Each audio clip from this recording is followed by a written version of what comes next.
Ils sont de retour. Nos combattants français reviennent à l'intérieur de la cage lors de l'UFC Paris 3 ce samedi 28 septembre 2024. Une nouvelle opportunité pour la France de marquer l'histoire et d'affirmer toujours plus sa présence grandissante sur la scène mondiale du MMA. Car oui, 9 combattants français seront au programme. Une première dans l'histoire du MMA français. Nous allons y retrouver des combattants déjà bien connus du grand public, comme Benoît Saint-Denis, Nassourdine Imavov, Taylor Lapillus ou Morgan Charrière.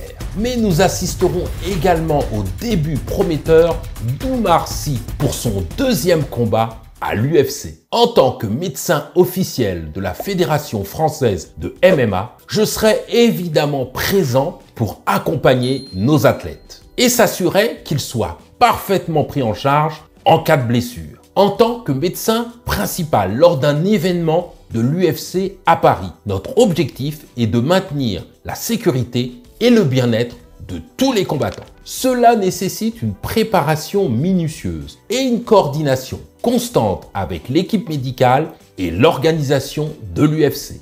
Et c'est pourquoi, aujourd'hui, je voulais partager avec vous les dessous de l'organisation médicale de l'UFC Paris. Il faut savoir que plusieurs semaines avant l'événement, nous réalisons régulièrement des réunions avec l'organisation de l'UFC pour aligner nos protocoles médicaux. Chaque athlète doit soumettre un dossier médical complet, incluant un examen physique, un électrocardiogramme, un bilan ophtalmologique, des tests sanguins avec sérologie et une IRM cérébrale pour s'assurer de leur aptitude au combat. Durant la Fight Week, les athlètes arrivent et peuvent consulter pour des soins de dernière minute pour s'assurer que leur condition de santé est optimale pour leur combat. La veille du combat, au moment de la pesée, une visite médicale complète est réalisée pour chaque combattant. À ce moment-là, nous vérifions s'il existe une blessure ou une maladie qui pourrait empêcher leur participation. Par exemple, si lors de la pesée, nous constatons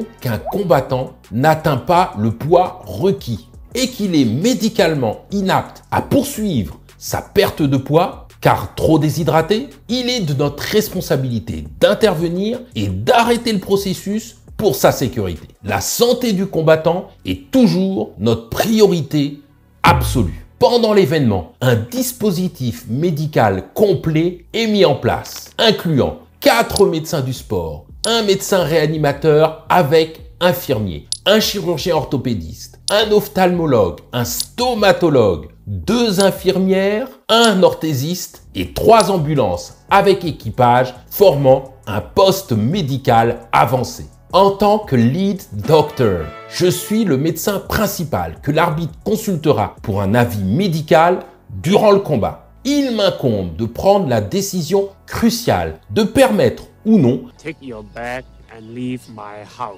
à un combattant blessé de continuer le combat, en priorisant toujours sa santé et sa sécurité. Nous offrons des soins de santé de premier plan grâce à notre poste médical avancé unique dans l'arène des sports de combat en France. Notre équipe est composée de professionnels expérimentés et passionnés par le MMA, garantissant une prise en charge exceptionnelle pour chaque combattant. Les combattants sont examinés immédiatement après le combat par le médecin de coin qui va déterminer s'il a besoin de soins urgents comme des sutures, des soins orthopédiques ou des imageries en cas de blessure grave. Enfin, après les combats, une garde médicale est maintenue toute la nuit pour assurer la surveillance et le bien-être des athlètes. Et voilà qui conclut cette vidéo sur les dessous de l'organisation médicale de l'UFC Paris. Si ce format t'a plu, like cette vidéo et laisse ton avis en commentaire. Ton soutien est précieux pour le développement de cette nouvelle chaîne. Si tu souhaites voir plus de concepts autour du MMA, la santé dans le sport et la prévention des blessures, abonne-toi à cette chaîne et clique sur la vidéo juste ici pour découvrir les 3 pires blessures à l'UFC analysées par un médecin du sport. Je te dis à bientôt et bon visionnage.